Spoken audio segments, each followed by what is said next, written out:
చెప్పండి, ఎలక్షన్స్ కదా ఈసారి ఎవరు వస్తే బాగుంటుంది అంటారు? పర్వాలేదమ్మా, బాగానే జరుగుతుంది, బాగానే ఉంది అంతా. ఆయన పెట్టిన పథకాలు ఉపయోగపడుతున్నాయా?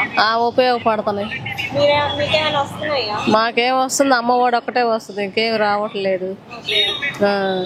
మరి ఇంతకు ముందు గవర్నమెంట్ కి ఈ గవర్నమెంట్ కి ఏదైనా డిఫరెన్స్ అనిపించిందా? డిఫరెన్స్ ఏం లేదమ్మా, బాగానే జరుగుతుంది, అంతా బాగానే చేస్తున్నాడు.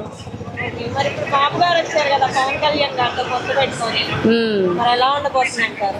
చెప్పలేము అమ్మా, ఎటుంటుందో మగ్గులు అవి. అది ఇప్పుడు షర్మిల గారు కూడా వచ్చారు కదా, జగన్ గారు. షర్మిల గారు కూడా ఆమెకేమటే ఉంటది, వేరే వాళ్ళది ఏదైనా కానీ. ఎవరు వచ్చినా పర్వాలా, ఒకళ్ళని మనం చెప్పలేము కదా. అట్లాగా మన అభిప్రాయం అంటే జగన్ గారు అయితే బాగుంటది అనుకుంటున్నాం. గెలిపిస్తాం అమ్మ, తప్పకుండా.